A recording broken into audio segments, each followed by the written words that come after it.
ओम श्री गणेशाय नमः। नमस्कार बंधुगण, आपण मानंकु समस्तंकु आपणक निजस्व चैनल ज्योतिष दर्पण को मु हार्दिक स्वागत करुछि। आसंतु जानिबा कोन कहूछि आज आपणक राशि आपणक दिन। तेबे चलंतु सबुदिन परि भिडियोटी को आरंभ करिबा एक सुंदर सुविचार सहित। बंधुगण, जीवन रे अल्प बहुत जहाँ भी मिलुछि सेतिरे संतुष्ट रहिबा ही बुद्धिमान रो काम होइथाय। कारण आज जहाँ आम पाखरे रहिछि ताहा काली रहिबो बोली कोनोसी ग्यारंटी नाही। तेणु धन एवं ख्याति अपेक्षा मनर शांति अधिक गुरुत्वपूर्ण। कारण जीवन रु थरे शांति चली गले आम पाखरे सब किछि थाई मध्य जीवन खाली खाली अनुभव हे। एबे आसंतु जानिबा आजिर पंचांग। आज हेउची 2 फेब्रुआरी 2026 सोमवार, फाल्गुन मास कृष्ण पक्ष प्रतिपदा तिथि अश्लेषा नक्षत्र। आजिर राहु काल संध्या 5:18 रु संध्या 6टा पर्यंत रहिबो। तेणु एही समय मध्यरे आपण कोनोसी शुभ बा नूतन काम आरंभ करंतु नाही।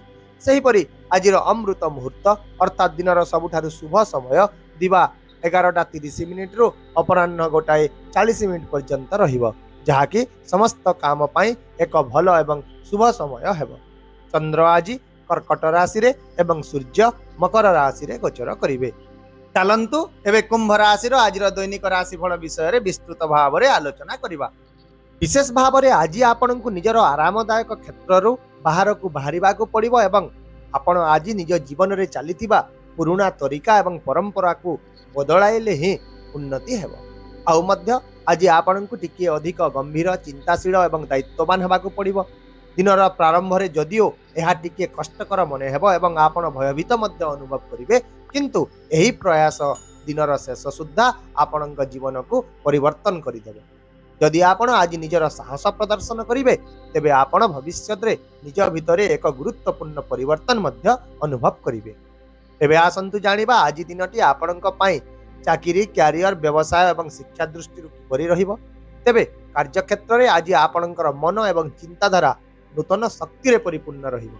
आपण आज किछि नूतन करिबा को इच्छा प्रकाश करिवे, भिन्न भाव रे चिंता करिबा को चाहिए एवं निजर डेली लाइफ रु आग को बढ़िबा को मध्य प्रेरणा पाइबे। ता सहित कार्यक्षेत्र रे आज किछि नूतन चिंताधारा मध्य उभा हेबो एवं आपण सेगुडी को कार्यकारी करिबा को निष्पत्ति नेबे। तथापि चाकरी करुवा लोकन को आज टिके अधिक परिश्रम करिबा को पड़ी पारे, किंतु एही प्रयास कोनोसी प्रकारे मध्य व्यर्थ हेबो नाही। किछि नूतन प्रजुक्ति विद्या, नूतन उपकरण एवं नेटवर्किंग आपण को बहुत लाभ प्रदान करिवो। ता सहित नूतन कार्य आरंभ करिबा पाई मध्य आज परिस्थिति अनुकूल रहिबो एवं आपणकर परिचालना दक्षता समस्तंक दृष्टि आकर्षण करिवो। सेहीपरि व्यवसायी माने आज एक नूतन प्रकल्प आरंभ करि पारिबे, जहा भविष्य रे सकारात्मक फलाफल प्रदान करिवो। आपण आज विशेष भाव रे अनुभव करिवे जे एकाकी प्रयास करिबा अपेक्षा दलगत कार्य अधिक सफल होइथाय। तथापि दिनर किछि समय रे आपणकर मन टिके विचलित रहिबो, किंतु जदि आपण निज भितरे एकाग्रता बजाय रखिबे तेबे आज सफलता सुनिश्चित भाव रे मिलिबो। आउ मध्य छात्र छात्री माननक पई दिनटी एक भल दिन हेबो, किंतु सेमाननकु केवल विभ्रांत हेबा थारु दूरेई रहिबा को पड़िबो। एबे आसंतु आपणकर आर्थिक स्थिति विषय रे आलोचना करिबा। तेबे आर्थिक क्षेत्र में आज टिके सतर्कता एवं विचक्षणतार आवश्यकता रही।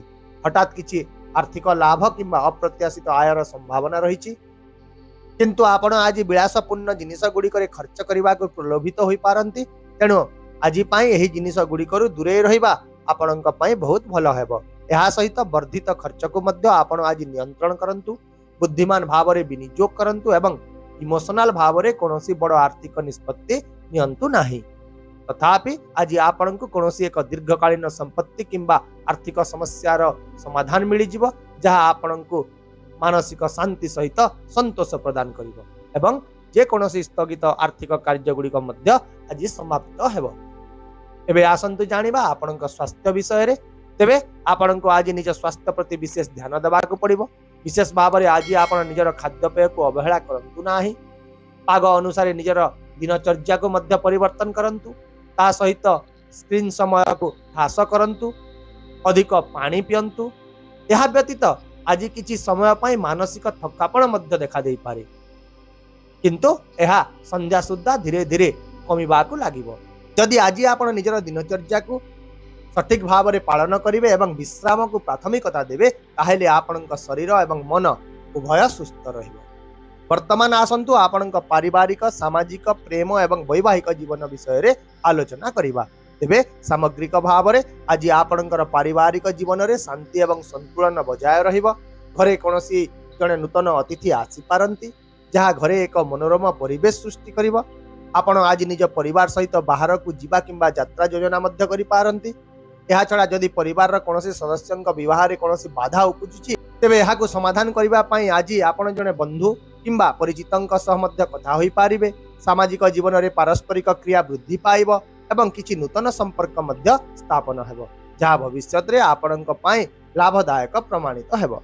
सेहीपरि प्रेम जीवन दृष्टि आज आपण उत्साही एवं प्रेम रे परिपूर्ण रहिबे। आपण निज साथी सहित एक गभीर संपर्क मध्य अनुभव करेंगे और किसी समय एकाठी बिताइबा फल आपण को शांति मिले। यह छड़ा जदि आपण विवाहित अटंती तेबे आज आपण दाम्पत्य जीवन में परस्पर भावना को बुझा और सम्मान करिवार एक दिन हेबो। आज आपण चिंताधारा भाव प्रवणता अधिक रहिबो।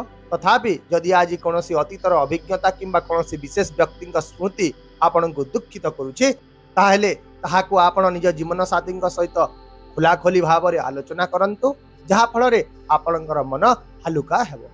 तेबे आसंतु आज किसी सतर्कता विषय रे आलोचना करिबा। तेबे आज आपण अतीतर कोनोसी मध्य नकारात्मक चिंताधारा को निज उपरे प्रभाव पकाइबा को दियंतु नाही। केवल अहंकार किंबा जिद जोगो भाई भौणी किंबा निकटतम लोकंक सहित युक्तितर्क मध्य करंतु नाही। निज कथारे संयमता बजाय रखंतु।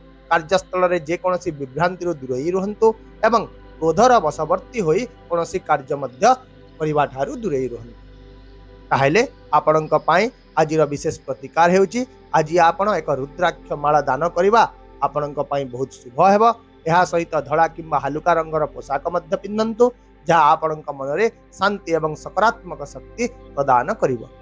आशा करूची भिडियोटी को आपण सकारात्मक चिंताधारा सहित ग्रहण करिवे एवं आपणकर दिन को आहुरी सुंदर करिवे। यदि आपनको आमर ये भिडियोटी पसंद आसिला तेबे दयाकोरी भिडियोटी को हाइप करंतु, शेयर करंतु एवं आपणकर मूल्यवान मतामत कमेंट बॉक्स रे निश्चित भाव में जणांतु। ता सहित आम चैनल को सब्सक्राइब करबा को मध्य भूलंतु नाही कारण प्रत्येक दिन आमे आपणक पई आनी थाउ सठिक सहज एवं निर्भर योग्य राशिफल। तेबे आसंता काली पुनी देखा हेबा आउ एक नूतन राशिफल भिडियो सहित। से पर्यंत विदाय दियंतु। नमस्कार। जय जगन्नाथ।